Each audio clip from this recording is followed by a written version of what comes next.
मानसिक संतुलन बिघडलेलं आहे, त्यामुळे आता ते नाही आहेत. नाही तर मी बोललो असतो, कोण होता असं तू, काय झाला असं तू, अरे वेड्या असा वाया गेला. भर विधानात एकनाथ शिंदे आणि आदित्य ठाकरे हे एकमेकांना भेटताना चित्र दिसले आहे.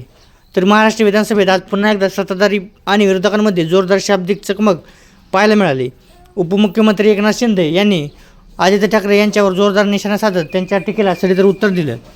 सभागृहाच्या सुरुवातीलाच मंत्री नितेश राणे यांच्या वाढदिवसानिमित्त शुभेच्छा देण्यात आल्या. त्यानंतर सुरू झालेल्या चर्चेत विरोधकांनी सरकारवर अनेक मुद्द्यांवर टीका केली. मात्र याला उत्तर देताना एकनाथ शिंदे यांनी विरोधकांच्या भूमिकेवरच प्रश्नचिन्ह उपस्थित केले. शिंदे म्हणाले की सभागृहाचे कामकाज अध्यक्षांच्या मार्गदर्शनाखाली नियमानुसार चालते. विरोधी पक्षाला आपले प्रश्न मांडण्यासाठी पुरेसा वेळ दिला जातो. मात्र काही लोकांकडे आता मुद्देच उरले नसल्यामुळे ते केवळ गोंधळ घालण्याचे काम करत आहेत, असा टोला एकनाथ शिंदे यांनी आदित्य ठाकरे यांना लगावला आहे. यावेळी त्यांनी विरोधकांच्या अलीकडील राजकीय धक्क्यांचा उल्लेख करत काल बसलेला मोठा झटका म्हणजे त्यांचे 6 खासदार हे एकनाथ शिंदे यांच्या गटात आल्यामुळे त्यांनी विधानसभेत त्यांना टोला लगावला. त्यामुळे त्यांचे मानसिक संतुलन बिघडले आहे, असा टोला एकनाथ शिंदेंनी लगावला आहे.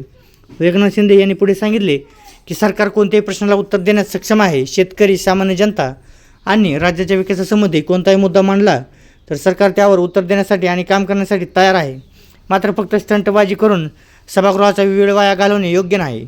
शेतकऱ्यांच्या मदतीबाबत बोलताना शिंदे यांनी महायुती सरकारची भूमिका ठामपणे मांडली.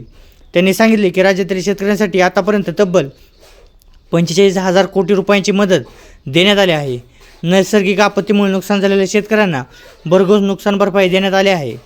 तसेच NDA-मार्फत निकषांपेक्षा जास्त मदत, 3 हेक्टरपेक्षा नुकसान भरपाई, सततच्या पावसामुळे झालेल्या नुकसानीची मदत आणि इतर अनेक योजना सरकारने सुरू केल्याने त्यांनी सांगितले आहे.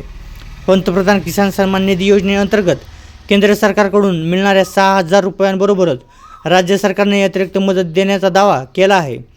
विरोधक शेतकऱ्यांवर अन्याय झाल्याचे चित्र निर्माण करण्याचा प्रयत्न करत आहेत. मात्र महाराष्ट्रातील जनता निवडणुकांमध्ये त्याचे योग्य उत्तर देईल, असा टोला एकनाथ शिंदे यांनी आदित्य ठाकरे समोर लगावला आहे. यावेळी त्यांना विरोधकांना आत्मपरीक्षण करण्याचा सल्ला दिला. 2019 ते 2022 या काळातील परिस्थितीची आठवण करून दिली. त्या काळात सभागृहाचे कामकाज कसे चालले होते याचा विचार करण्याचे आवाहन त्यांनी केले.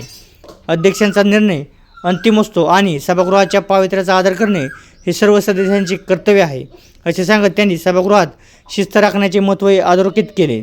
एकूणच आजच्या सभागृहात शेतकरी, मदत, विरोधकांची भूमिका आणि राजकीय आरोप प्रत्यारोप यावरून जोरदार चर्चा रंगली.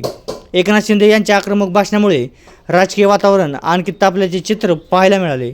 या संपूर्ण प्रकरणाबद्दल तुमचे काय मत आहे व एकनाथ शिंदे आणि आदित्य ठाकरे यांना लगावलेला टोला तुम्हाला योग्य वाटतो का?